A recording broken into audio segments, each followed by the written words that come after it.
Hola a todos. Ya estamos en el tercer día del Campamento Mundial para Jóvenes Online 2021. A pesar de que estamos conectados por Internet, siento que nos estamos volviendo más cercanos. Esta noche vamos a leer Romanos capítulo 5, desde el versículo 1 hasta el versículo 11. Romanos capítulo 5, desde el versículo 1 al 11. Considerando que ya lo encontraron, voy a comenzar a leer. Justificados pues por la fe, tenemos paz para con Dios por medio de nuestro Señor Jesucristo, por quien también tenemos entrada por la fe a esta gracia en la cual estamos firmes y nos gloriamos en la esperanza de la gloria de Dios.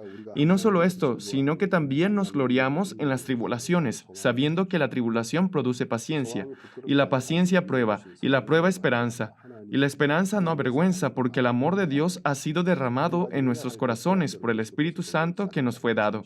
Porque Cristo, cuando aún éramos débiles, a su tiempo murió por los impíos. Ciertamente apenas morirá alguno por un justo, con todo pudiera ser que alguno osara morir por el bueno. Mas Dios muestra su amor para con nosotros, en que siendo aún pecadores, Cristo murió por nosotros. Pues mucho más, estando ya justificados en su sangre, por él seremos salvos de la ira. Porque si siendo enemigos fuimos reconciliados con Dios por la muerte de su Hijo, mucho más estando reconciliados seremos salvos por su vida. Y no solo esto, sino que también nos gloriamos en Dios por el Señor nuestro Jesucristo, por quien hemos recibido ahora la reconciliación. Esta noche me gustaría hablarles sobre el amor descendente.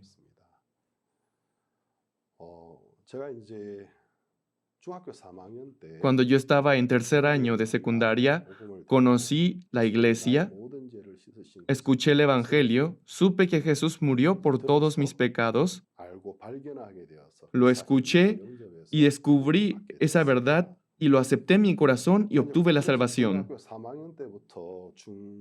Por esta razón, desde el tercer año de secundaria hasta finalizar la preparatoria, dentro de la iglesia, viví sirviendo al Señor Jesús.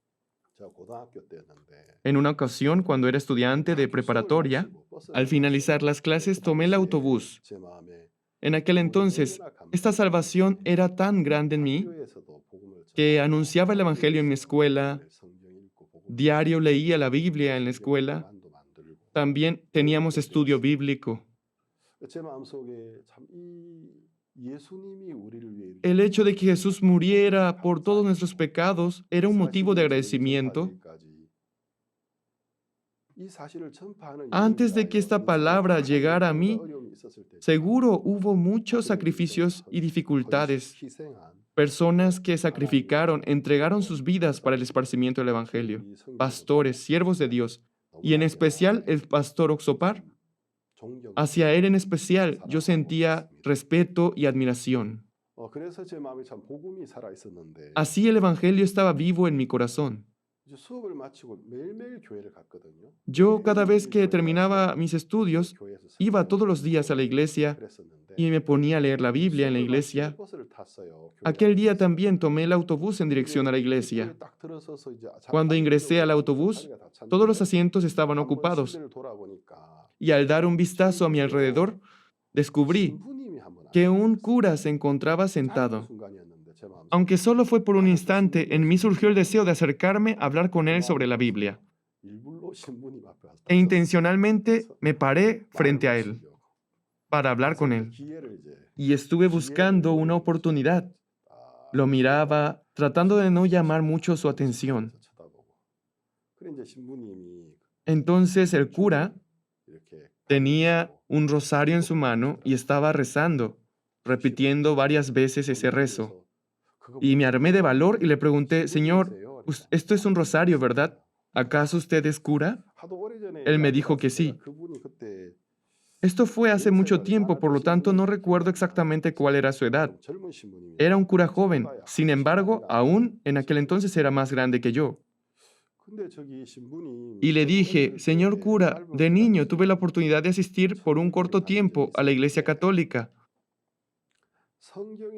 En la Biblia dice que mediante la fe uno se justifica, obtiene la salvación, ¿no es así? Sin embargo, ¿por qué algunas personas enseñan que debemos hacer algo a cambio para obtener la salvación? Y sé que en la Iglesia Católica nos enseñan así. Pero la Biblia dice que por la fe el hombre se justifica. Entonces el cura me respondió, sí, joven, la salvación se obtiene por la fe, pero eso sucede porque no conoces bien la Biblia. En Santiago dice, la fe sin obras está muerta. Tal como un cuerpo sin espíritu está muerto, la fe sin obras está muerta. Por lo tanto, la obra es necesaria. Señor cura, yo conozco ese verso también, pero creo que usted y yo lo entendemos de forma diferente. Santiago no se refería a cuán importante era la obra, sino que una fe verdadera trae frutos. A eso se refería con la fe sin obras está muerta. La persona que escribió este libro dijo que si realmente tenemos una fe verdadera, esta fe obtiene frutos. No quiere decir que porque demos frutos seamos hombres de fe. A lo que el cura me respondió, joven, en 1 Corintios capítulo 13 dice, y si entregase mi cuerpo para ser quemado y no tengo amor, de nada me sirve. También dice que si hablase lenguas angélicas y no tengo amor, o tuviera la fe para mover montañas, pero si no hay amor, no hay nada. Señor cura, ¿usted cree que el amor que aparece en 1 Corintios 13 es un amor que el hombre pueda dar? Yo también conozco este capítulo de 1 Corintios capítulo 13. El amor todo lo soporta, todo lo resiste, nunca deja de ser. Todo lo sufre, todo lo cree, todo lo espera, todo lo soporta.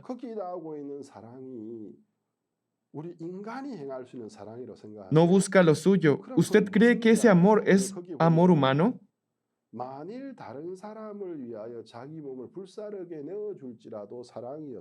Aquí dice que, aunque entregara su cuerpo para ser quemado por otro, si no hay amor, no hay nada.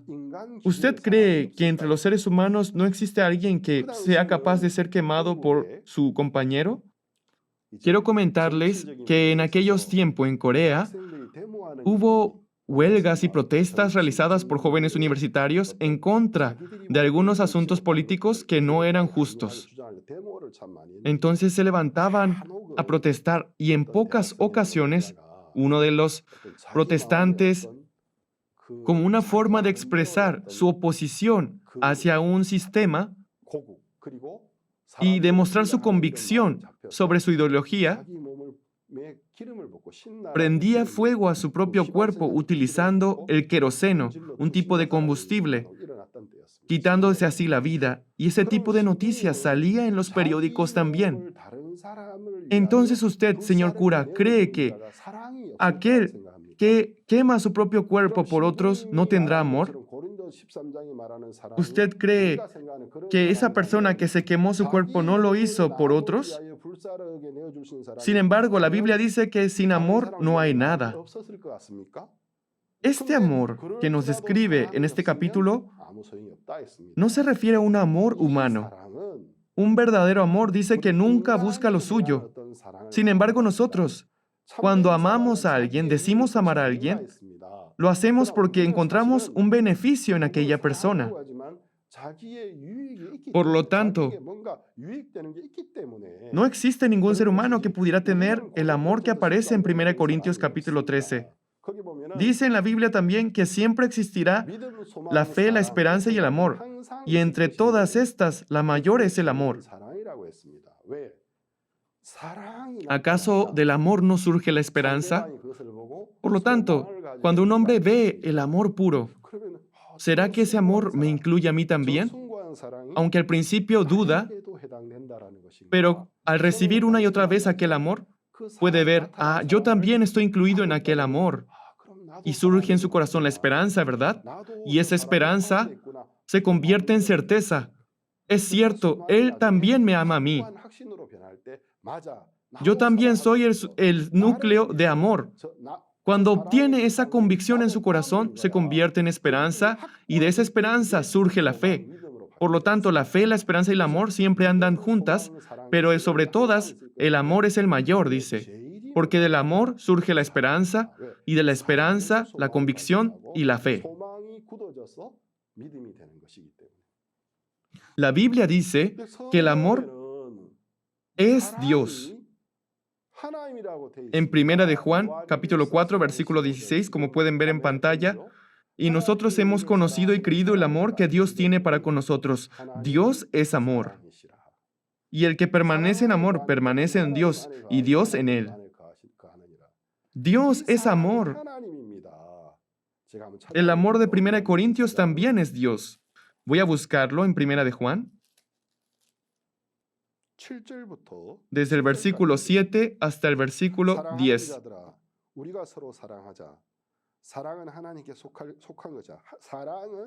Amados, amémonos unos a otros, porque el amor es de Dios. Todo aquel que ama es nacido de Dios y conoce a Dios.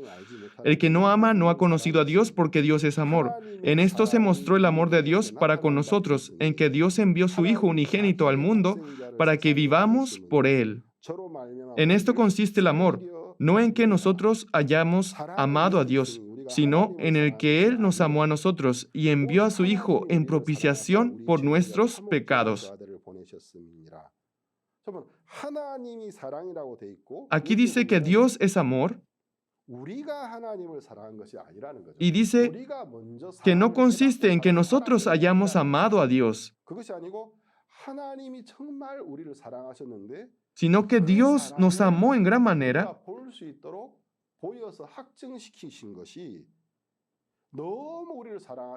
y que el amor de Dios se mostró para con nosotros, en que Dios envió a su Hijo unigénito al mundo para quitarnos el pecado, ya que a causa del pecado nuestro corazón estuvo distanciado, separado de Dios, y que no podíamos acercarnos por nosotros mismos a Dios.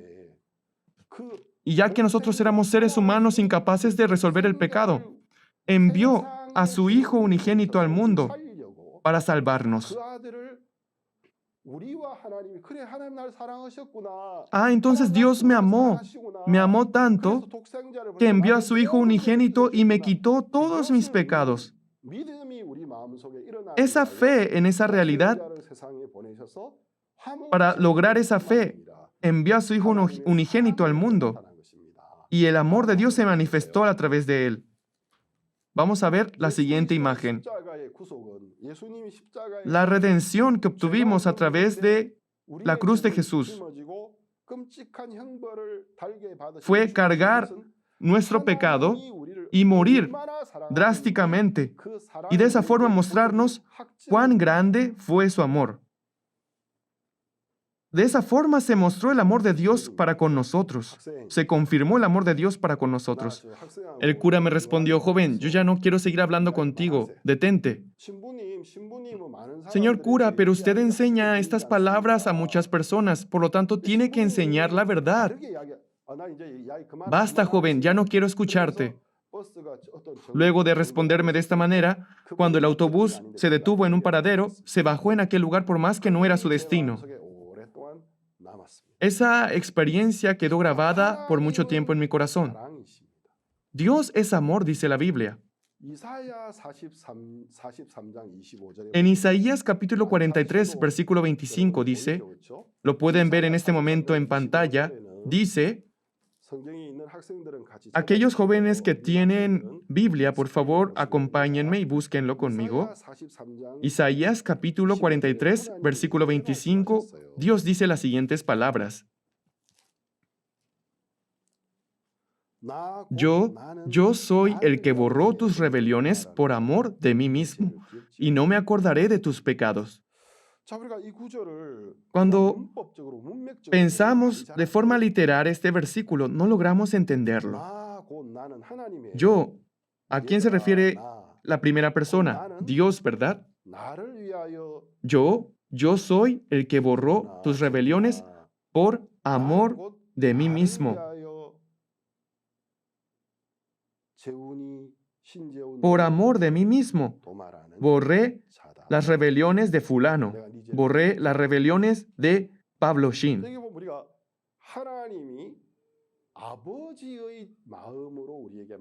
Dios nos da estas palabras desde la posición de un padre.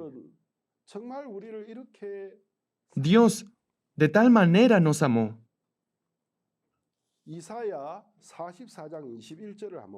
Vamos a ver Isaías capítulo 44, versículo 21. El capítulo 44, versículo 21 y 22. Acuérdate de estas cosas, oh Jacob e Israel. Jacob e Israel es una misma persona. Su nombre original era Jacob, pero Dios le dio otro nombre llamado Israel. Jacob, antes de convertirse en hombre de fe, antes de convertirse en Israel, era un hombre astuto, muy avaricioso, con muchas faltas y defectos. Es por eso que Dios, cuando quiere recordarle cuál era nuestro pasado, lo llama Jacob. Pero cuando quiere hablarle de un hombre de fe, el hombre actual de Dios, le llama Israel. Es por eso que le dice, Jacob e Israel, acuérdate, porque mi siervo eres, yo te formé, siervo mío eres tú, Israel, no me olvides. Yo deshice como una nube tus rebeliones, y como niebla tus pecados. Vuélvete a mí, porque yo te redimí. Yo también tengo 4 hijos en este momento. Un padre nunca olvida a sus hijos. A los 27, 28 años, dando la espalda a mi país, viajé al lado opuesto de la tierra, a Sudamérica. Estuve en Paraguay 6 años, 6 meses, y luego fui enviado al norte de Sudamérica, a Perú. Allí estuve por 8 años, y exactamente hace 11 años, 6 meses, fui enviado una vez más a México, el país que se encuentra al borde de Centroamérica. Así llevo más de 25 años como misionero. Cuando yo tenía 28 años, fui designado para irme como misionero. Y mi padre me dijo, hijo, ¿realmente nos vas a dejar? Y mis hermanos mayores solo habían tenido hijas y yo era el único que había tenido un bebé varón, lo cual era importante para nuestro padre porque el apellido continuaría. Además, era un bebé muy tierno, por lo tanto, le afligía nuestra partida. Pero yo le dije con mucha certeza, esta es la voluntad de Dios, yo me iré. Así, salí como misionero al extranjero. Ahora mis hijos han crecido y mi hijo mayor se casó, ahora tiene 2 hijos, un niño y una niña, y me he convertido en abuelo. Y mi hija y mis hijos menores ya son todos mayores de edad. Han crecido mucho. Mi edad actual es la edad que mi padre tenía cuando tuvo que dejarme ir a la escuela para misioneros. Él me dijo, tú eres muy pequeño aún. ¿Cómo se te ocurre dejar la casa? Mejor quédate en casa y estudia a la universidad. Yo le dije, no, iré a la escuela para ser misionero. Pero tú eres muy pequeño aún. En mi corazón yo dije, ¿cómo que soy pequeño? Yo ya tengo 20 años, soy mayor de edad. Pero hoy, cuando me pongo a pensar en el corazón de mi padre, pienso de forma diferente. Y mi padre recibió la salvación luego de escuchar el Evangelio, asistía a la iglesia, y debido a su edad, tuvo que partir y ahora se encuentra en el reino de Dios en descanso eterno. Cuando hoy me pongo a pensar en mi padre, mi padre, cuando yo tenía 28 años y estaba a punto de dejar el país, estoy seguro que él se sintió afligido de mi partida. Cuando yo le dije que me iría de misionero, seguro él se habrá sentido muy triste. Siempre había pensado desde mi propio punto de vista, por lo que no podía entenderlo. Como misionero, una vez cada 3 años, podía visitar Corea.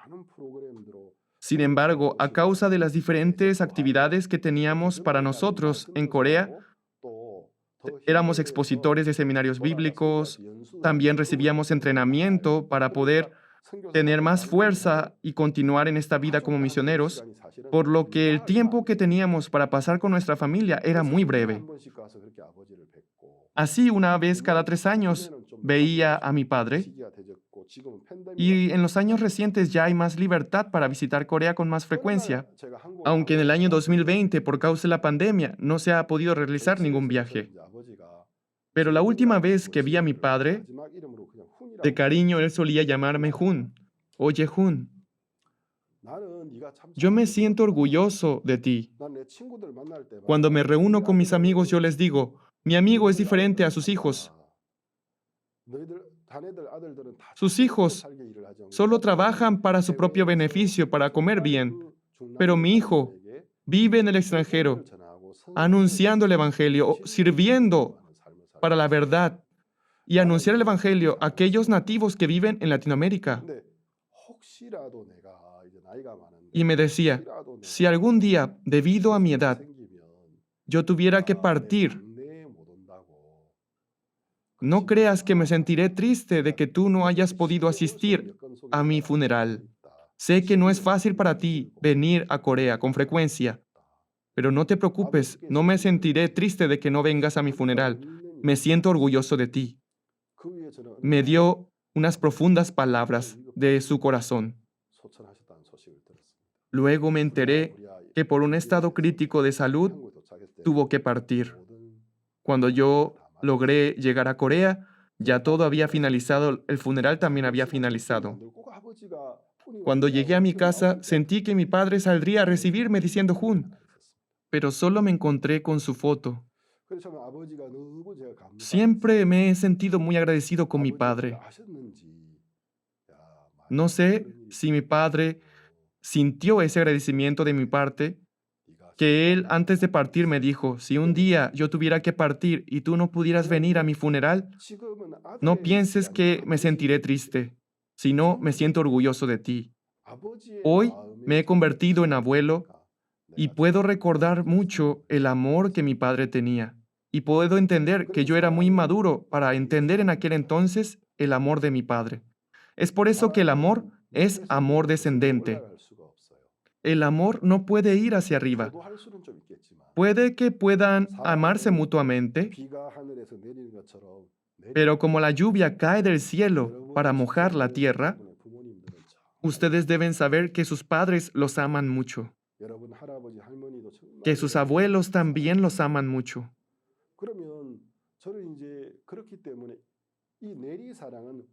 Es por eso que el amor descendente es incondicional, ya que tú naciste de mi carne, ya que tú naciste de mi vientre. No hay condición en aquel amor, no es un amor que dependa de mis acciones. Cuando los hijos son felices, los padres son felices. Aquellos padres que se gozan de la tristeza de sus hijos no son padres normales. Los verdaderos padres son felices cuando sus hijos sonríen y son felices. Eso es lo que nos enseña Dios hoy. Tú me dejaste. Sin embargo, yo nunca te olvidé. Yo nunca podré olvidarte, porque yo te creé.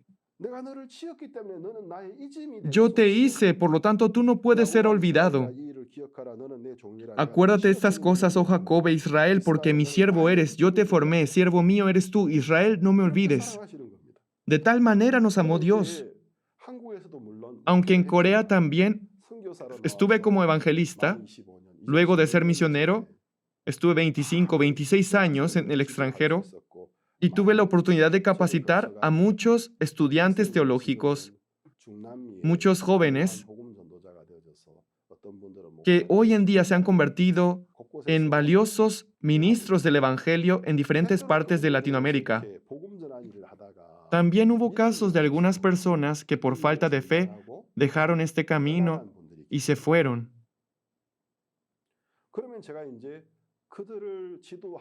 Entonces yo, como guía y mentor de estas personas, yo no puedo olvidarlos, no importando cuántos errores hayan cometido.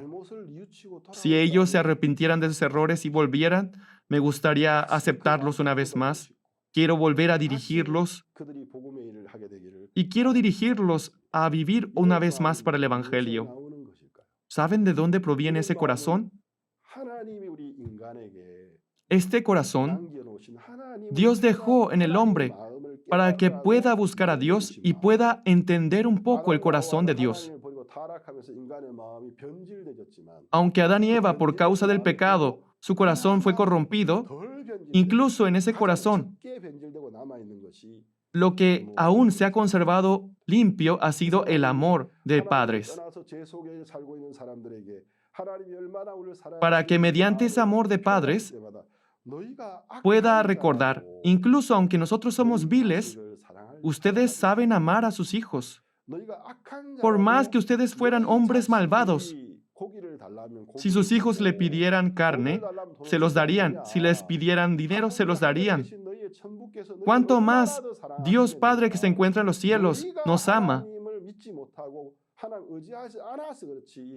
Esto se debe a que ustedes no pudieron creer en Dios y no pudieron depender en Dios.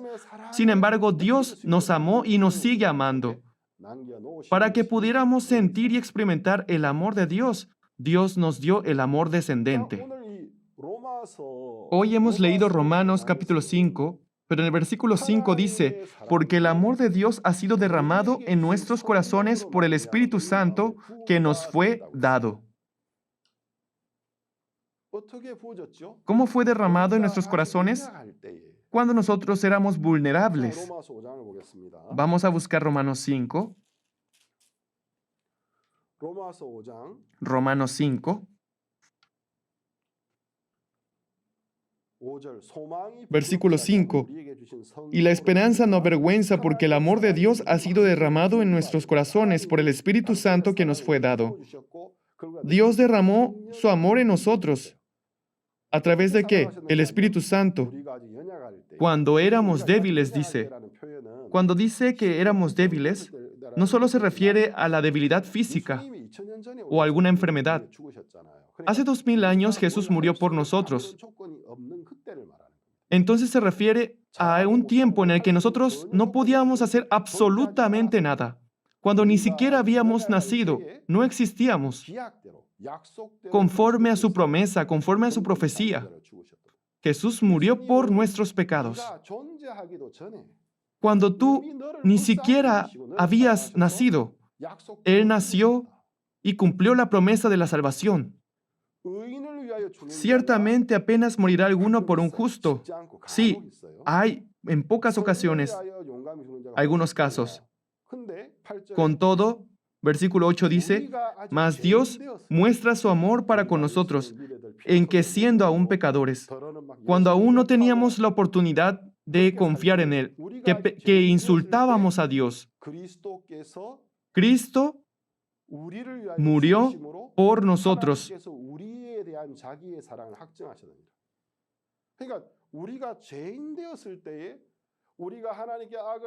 Cuando nosotros éramos pecadores y cometíamos mal, pero por el amor que Dios tenía por nosotros, hizo que Jesús muriera por nuestros pecados y confirmó su gran amor por nosotros a través de Jesús. Versículo 9. Pues mucho más estando ya justificados en su sangre. Sí, fuimos justificados por la fe en la sangre de Jesús, ¿no? En el versículo 1 también dice, justificados pues por la fe, tenemos paz para con Dios por medio de nuestro Señor Jesucristo. Mediante la fe en que Jesucristo nos salvó del pecado, somos justificados. Ya no somos pecadores. Mediante la fe en la sangre de Jesucristo fuimos justificados.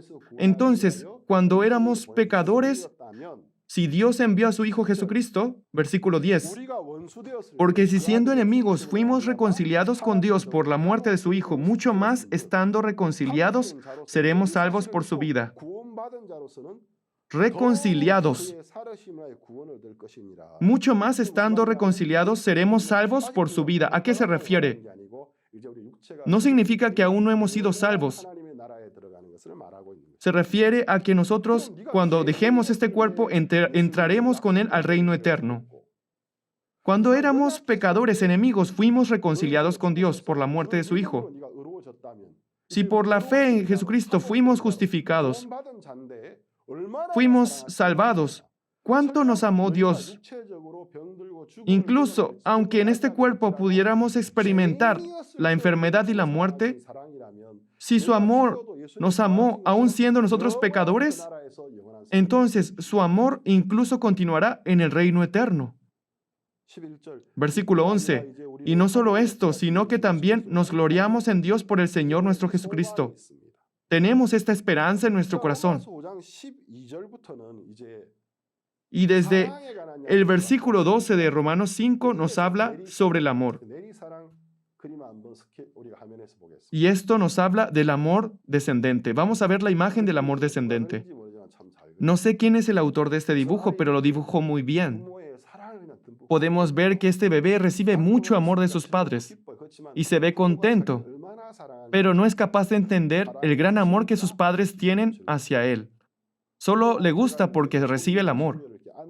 Cuando yo cargo a mi nieta o a mi nieto, siento amor hacia ellos.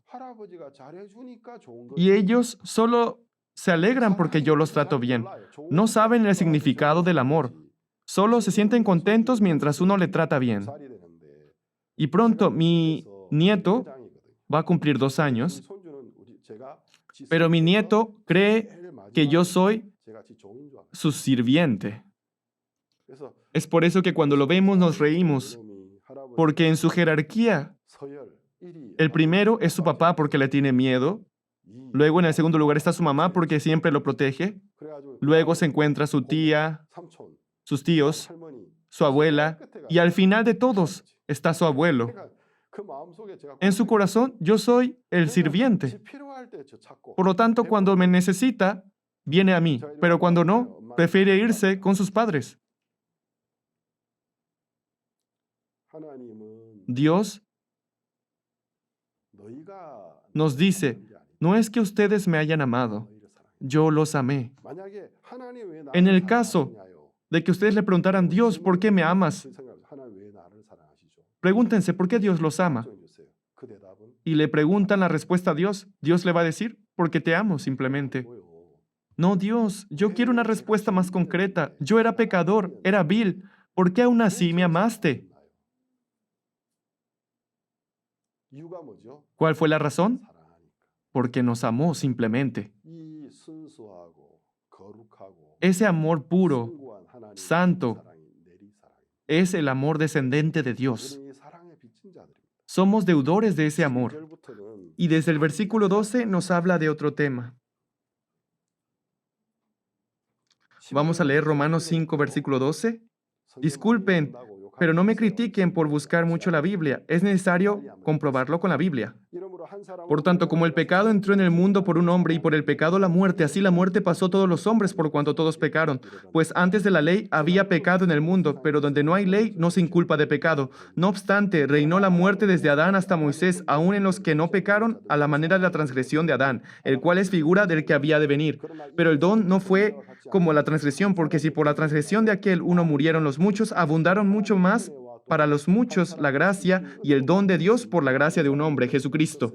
Y con el don no sucede como en el caso de aquel uno que pecó, porque ciertamente el juicio vino a causa de un solo pecado para condenación, pero el don vino a causa de muchas transgresiones para justificación.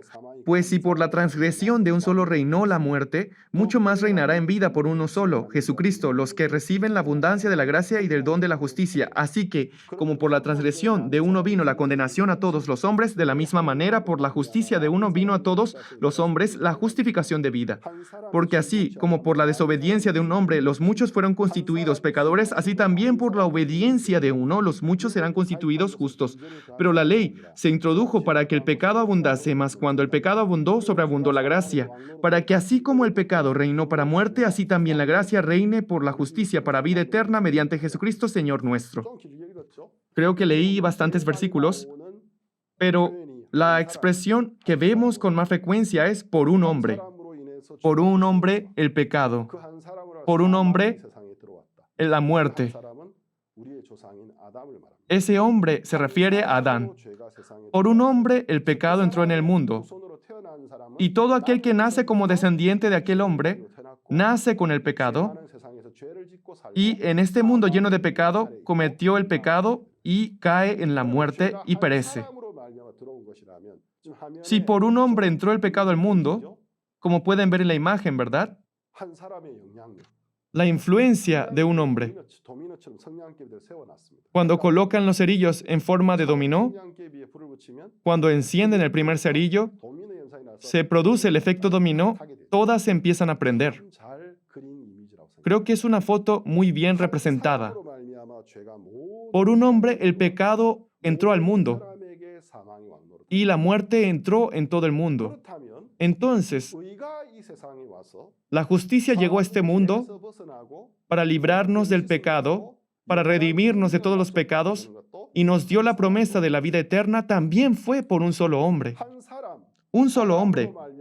Por un hombre llamado Adán, el pecado, la muerte y todos los descendientes de Adán recibieron esta maldición. Sin embargo, hubo otro Adán. Adán significa hombre. En la Biblia nos habla de dos Adán. ¿Qué significa dos hombres? ¿Cómo dos hombres? ¿Sabe cuántos millones somos hoy en día? ¿Sabe cuántos viven en un solo país? Pero en la Biblia solo nos habla de dos hombres. El primer hombre, Adán, aquel que trajo el pecado y la muerte a este mundo, el primer Adán, el primer hombre. Y el segundo hombre que nació sin relación alguna con el pecado y dirigido por el Espíritu Santo, fue concebido. Si Adán, el primer hombre, es un hombre que trae la muerte, el segundo hombre es alguien que trae la vida. Aquellos que no conocen bien la vida de fe son influidos fácilmente por sus acciones. Si hacen bien o mal, eso les trae un gran efecto en sus vidas. Pero si ustedes estudiaran la Biblia les trae un gran cambio en sus vidas. Lo que la Biblia dice de la vida de fe es que el morir con pecado e ir al infierno, o el ser salvo e ir a la vida eterna, o luego de salvo, el vivir una vida triunfante o el vivir en una vida perdida, que esta no depende de una acción personal, de haber hecho bien o mal algo. Esto es una lucha uno contra uno. Lo importante es de qué lado vamos a estar nosotros, a quién nos vamos a someter. En el caso de que yo no conociera a aquel otro hombre, a Adán, aquel hombre que no tiene pecado alguno, si yo hubiera conocido únicamente al primer hombre, Adán, en vez de que existieran dos hombres, que solo tuviera un modelo a seguir, que es el primer hombre, como mis antepasados, nacería en pecado, viviría arrastrado por los deseos de la carne, cometiendo el pecado, luego culpado por mi conciencia, tratando de arrepentirme, otra vez cayendo en el pecado y así morir. Por eso la Biblia nos dice, tú debes saber que hay otro hombre. Otro hombre. Si por un hombre entró el pecado al mundo y el pecado trajo consigo la muerte a la humanidad y trajo la perdición a la humanidad, también hay otro hombre, Jesucristo. Aunque vino en carne y hueso como el primer hombre, pero vino concebido del Espíritu Santo, pero con un efecto opuesto. Él vino a librarnos de toda transgresión y pecado que trajo el primer hombre Adán a este mundo. Él pagó la deuda del pecado por nosotros. Y en 3 días, con el poder eterno de Dios, resucitó venciendo la muerte. Y de esa forma, demostró que toda la humanidad fue justificada y dio este regalo de justificación a toda la humanidad. La muerte de Jesús en la cruz fue para pagar la deuda del pecado. Sus últimas palabras fueron consumado es. Luego de que Jesús resucitó, le decía a todas las personas, tened paz, estad en paz, le decía. Lo que Jesús nos dice, Jesús resucitado nos dice es, estad en paz, gózate, alégrate, agradece. Todos tus pecados han sido terminados. Tú eres santo, tú eres justificado. Eso nos ordena. En conclusión, ¿viviré en el pecado, viviendo bajo la transgresión y pereciendo por el pecado? ¿O, estando en medio del pecado, descubrir que Jesús quitó todos mis pecados y creo en esa verdad y soy justificado, y recibiendo su amor, siendo dirigido en una vida gloriosa y bendita, iré al reino. El resultado se decidirá en una lucha uno contra uno. ¿Con quién voy a estar? ¿A quién voy a someterme? ¿En cuál de los dos voy a confiar? Dependiendo de eso, viviré en tristeza, en oscuridad, en sufrimiento, o una vida brillante, de alegría, de gloria y lleno de agradecimiento. Vamos a ver la siguiente imagen. ¿Les gusta el fútbol? Debido a que llevo más de 25 años como misionero, mi piel se ha vuelto oscura, ¿verdad? Es que en esta parte de la tierra el sol es muy fuerte. Yo pensaba que el bloqueador solo lo usaban los turistas, por lo que para una persona que vive bajo el sol no puede estar echándose bloqueador todo el tiempo. Por eso desde un tiempo dije, ya no me importa, si me quemo, que me queme. Antes mi piel no era tan oscura, pero por tanto tiempo caminar debajo del sol, mi piel se ha vuelto oscura. Hay momentos en que la gente me pregunta, ¿cuál es su profesión?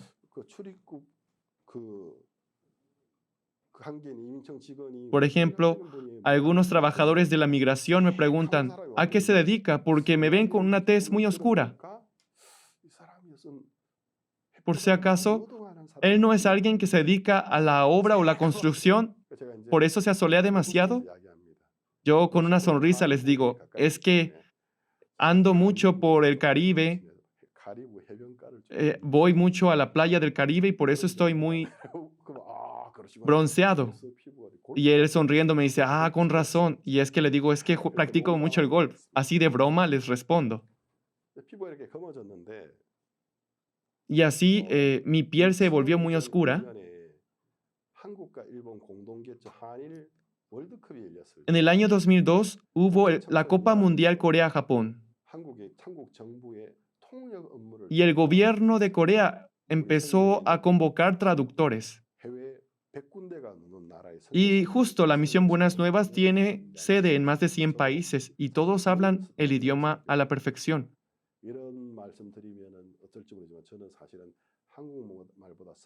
Puede que no me crean, pero ha llegado el punto en el que para mí se ha vuelto más fácil hablar en español que en coreano. Y quedamos de apoyar en la traducción de la Copa Mundial, por lo que la Fraternidad Internacional de Jóvenes se comprometió a participar.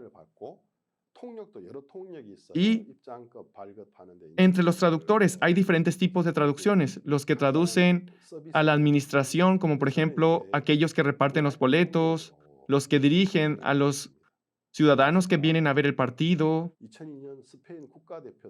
Pero en mi caso, me tocó ser traductor de la selección oficial de fútbol de España.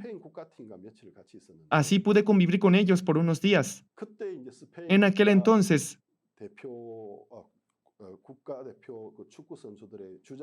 el capitán del equipo era Hierro. Es una leyenda, ¿verdad? Y uno de los mejores jugadores era Raúl. Y el más pequeño de todos era Puyol.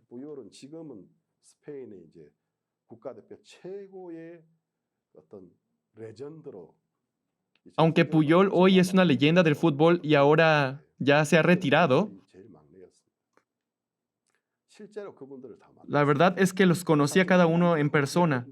Tuve fotos con ellos, pero no sé dónde acabaron todas.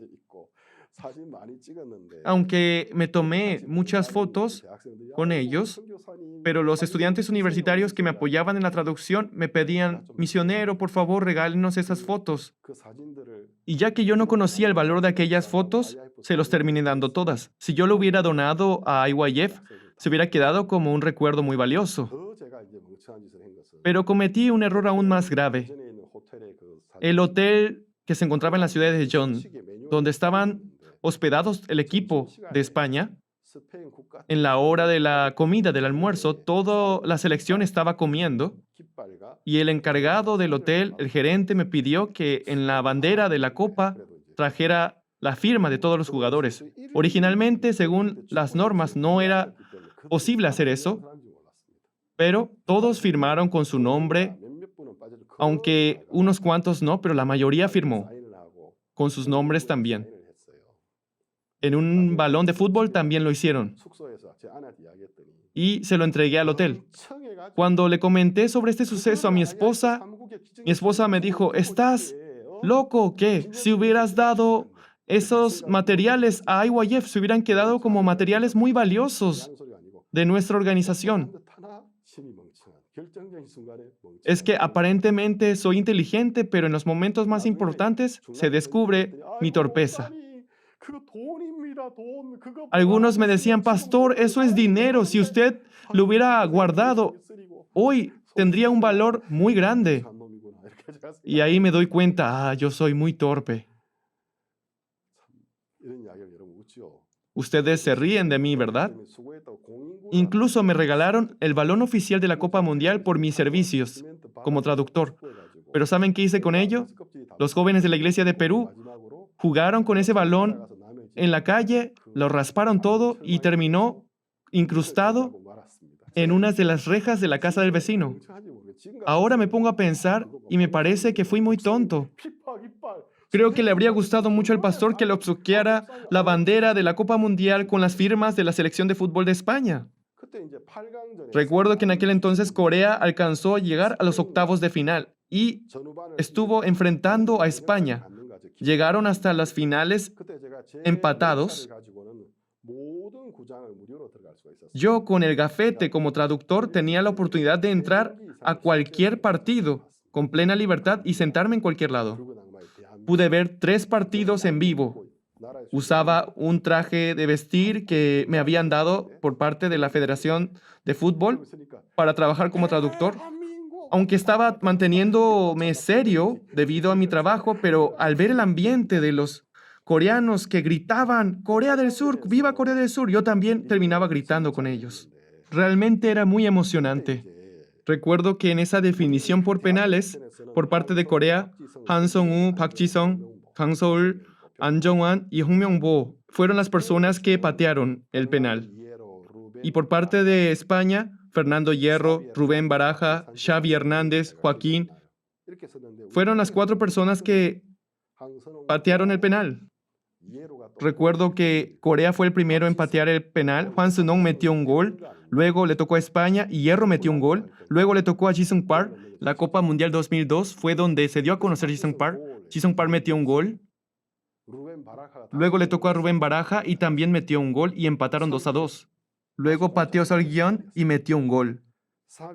Y luego Xavi metió el gol y quedaron empatados 3-3. Y luego le tocó a An Jong-hwan y él también metió un gol.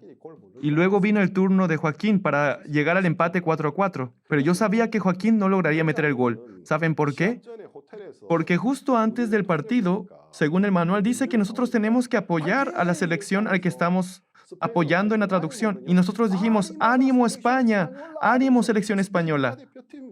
Estaba animándolos y de repente Joaquín se molestó y me empezó a gritar. ¿Qué? ¿Tú crees que yo soy un payaso? Estaba muy molesto conmigo. Lo que tú realmente quieres es que Corea gane y que España pierda. ¿Cómo dices que ánimo? Cuando lo escuché, claro, me molesté. Pero yo soy coreano, pero porque soy traductor, respeto y quiero animarlos. Quería apoyarlos, pero él decía, ¿acaso crees que somos un payaso?